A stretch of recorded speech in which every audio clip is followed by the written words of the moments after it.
உன்னை பத்தி நந்தினி என்கிட்ட பெருமையா சொன்னா. நீ காக்கும் தெய்வம், பேசும் தெய்வம், கஷ்டத்துல உதவுற தெய்வம்லாம் உன்னை பத்தி பெருமையா சொன்னா. உன்னை அந்த அளவுக்கு நம்பி உன் மேல பாசமா இருந்த நந்தினிய இப்படி கை விட்டுட்டியே. உன்னை நம்பி இருக்கிற ஜனங்களை காப்பாத்துறதை விட வேற என்ன உனக்கு பெரிய வேலை? உன்னை நம்பினவங்கள நீ துரோகம் செஞ்சிருக்க. உனக்கு வாக்கு தவறாம நந்தினி வந்து விளக்கு பூஜை பண்ணதெல்லாம் நீ எப்படி மறக்கலாம்? நந்தினிய கைவிட்ட மாதிரி நீ என்னையும் கைவிட பாக்குறியா? உனக்கு நான் அப்படி என்ன துரோகம் செஞ்சேன்? வேலுவை காப்பாத்துறதுக்காக நான் ஆதாரத்தை தேடி போகும் போதெல்லாம் அதை எதிரிங்கெல்லாம் அழிச்சிடுறாங்க. தெய்வ சக்தியை மிஞ்சின மனுஷ சக்தி இருக்கா? சொல்லுமா. அதர்மம் ஜெயிச்சு நீதி தோத்துட்டா அது தெய்வமே தோத்த மாதிரி இல்லையா? பதில் சொல்லுமா. நான் சொல்லிதான் என் வேலு எப்படிப்பட்டவர்னு உனக்கு தெரியணுமா? அப்ப அவரை பத்தி உனக்கு தெரியாதா? அவரு மனசளவுல கூட யாருக்குமே துரோகம் நினைக்கவே மாட்டாரு. அப்படிப்பட்டவரு கூட பிறந்த தங்கச்சியா நினைக்கிற நந்தினிய அவர் கொலை பண்ணிருப்பாரா? அவரை பத்தி நீ மட்டும் தெரிஞ்சா போதுமா? இந்த ஊர் உலகமே அவரை கொலைகாரன்னு பேசுதே. இந்த பேச்செல்லாம் அவரு வாங்கிதான் ஆகணுமா?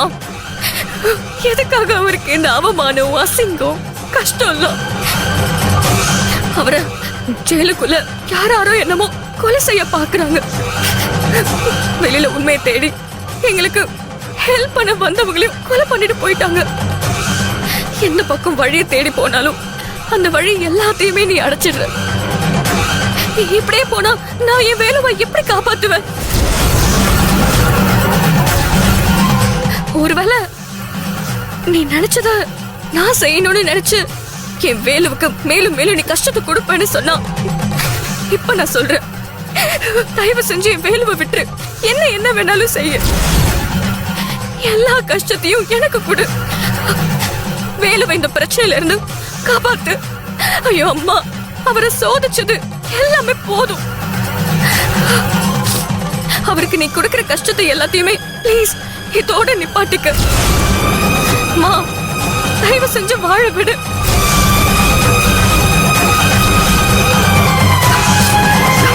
அம்மா, இப்ப சொல்றேன், நீ எல்லாருமே சொல்ற மாதிரி சக்தி வாய்ந்த அம்மனா இருந்தா தப்பு செஞ்சவங்களுக்கு தண்டனை வாங்கி கொடு.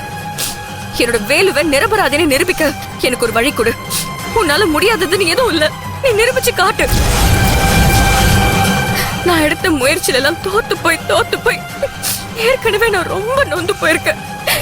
இதுக்கு மேல என்னால போராட முடியாது. அதுக்கு எனக்கு உடம்புலயும் தெம்பில்ல, மனசுலயும் தெம்பில்ல.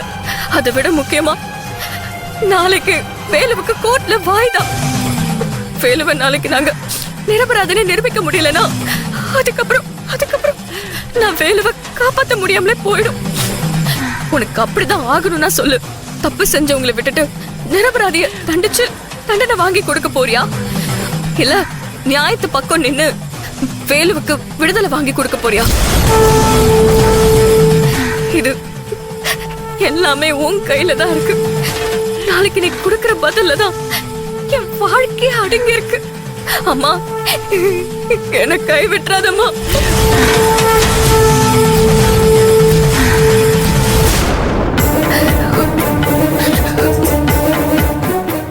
அம்மா, நானும் வந்ததுல இருந்து பாத்துட்டு இருக்கேன். நீ எதையோ நினைச்சு கவலையில இருக்கிறதே தெரியுது. இத பாருமா, உனக்கு எந்த கஷ்டம் இருந்தாலும் சரி, அதை இந்த அம்மன் பாத்துப்பாமா. உன் கவலை எல்லாம் இந்த அம்மன் மேல போட்டுரு. உன் வேண்டுதல நிச்சயம் கேட்பா. நல்ல சகுனம் மணி எடுக்குது பாரு.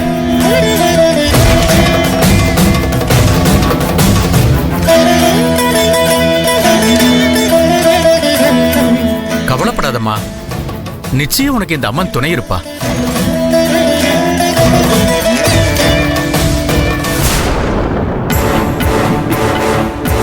என்னடி கோயிலுக்குள்ள போகும்போது இல்ல, இப்ப திடீர்னு ஒரு மிஷினை கொண்டு வச்சிருக்காங்க.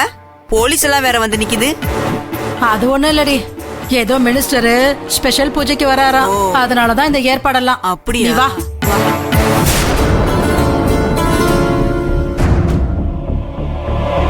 சார், நம்ம வேலுவை வெளியே எடுக்கிறதுக்காக நம்பி இருந்த ஒரே ஆதாரம் அந்த சிப்பு தான். இப்ப அந்த சிப்பும் நமக்கு கிடைக்காம போயிடுச்சு. அடுத்ததா என்ன பண்ணி வேலுவை வெளியே எடுக்க போறோம்னு நினைச்சா எனக்கு ஒரே குழப்பமா இருக்கு. மேடம், எப்படியாவது என் தம்பியை வெளியே கொண்டு வரணும். அதுக்கு நீங்க தான் ஏதாவது பண்ணணும். இருக்கிற ஆதாரத்தை வச்சு கோர்ட்ல ஜட்ஜு கிட்ட பேசி பாருங்க. என்னம்மா, இந்த செல்வி எங்க போனாமா? ஆளைய காணும். அவ எங்க போனா நமக்கு என்னடி?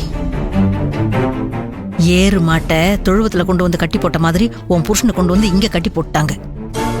முதல்ல இந்த மனுஷன் இதுல தலையிடாத மாதிரி நம்ம இவரை எங்க இருந்து கூட்டிட்டு போனோம்.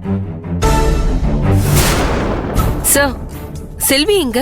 அவங்க கிட்ட சில விஷயங்கள் பேசணும். அதுக்கப்புறம் தான் இந்த கேஸ்ல அடுத்து என்ன ஸ்டெப் எடுக்கணும்னு முடிவெடுக்க முடியும். கொஞ்ச நேரத்துக்கு முன்னாடி தான் பக்கத்துல போயிட்டு வரேன்னு போனா. மாமா, பக்கத்துலனா இங்க? அது உங்களுக்கே தெரியும். அந்த சிப்பு விஷயத்துல செல்வி எதிர்பார்த்தது ஒன்றும் நடக்கல. அதனால மனசு உடைஞ்சு போயிட்டா. நம்ம எல்லாரை விடவும் செல்விக்கு தான் அதுல பாதிப்பு அதிகம். அதனால தனியா இருக்கணும்னு சொல்லிட்டு தான் வெளியில போனா. அநேகமா கோயிலுக்கு போயிருப்பான்னு நினைக்கிறேன். நான் வேணா ஃபோன் பண்ணி பாக்குறேன்.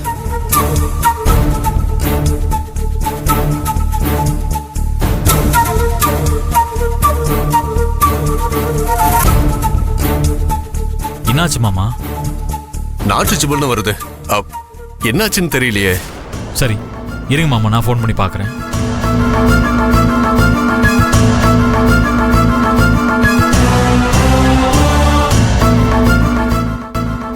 ஃபோன் நாட் ரீச்சபிள் தான் வருது. நாட் ரீச்சபிளா? சார், ஃபோன் லைன் கிடைக்காத அளவுக்கு அப்படி எங்க போயிருப்பாங்க?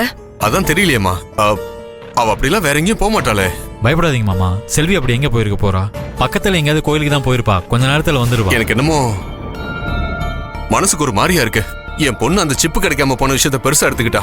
அதை நினைச்சுதான் அவ ரொம்ப நொந்து போய் பேசினா. அதை நினைச்சாதான் மனசுக்கு ரொம்ப படபடப்பா இருக்கு. இங்க பாருங்க மாமா, மனசுக்கு ஒரு மாதிரி இருக்குன்னு தானே சொல்லிட்டு போனா. ஒருவேளை அவளே யாருக்கிட்டையும் பேச மனசு இல்லாம போனை சுவிட்ச் ஆஃப் பண்ணி வச்சிருக்கலாம். வந்துருவா, பயப்படாதீங்க. மா, ஒருவேளை இந்த செல்வி இனிமே அவ புருஷனை காப்பாத்தவே முடியாதுன்னு ஏதாச்சும் கோயில் குளம்னு எங்கேயாவது விழுந்து தற்கொலை பண்ணிருப்பாளோ? அப்படியா சொல்ற? அப்படி மட்டும் நடந்துச்சு, இந்த உலகத்திலேயே சந்தோஷப்படுற முதல் ஆள் நான் தாண்டி.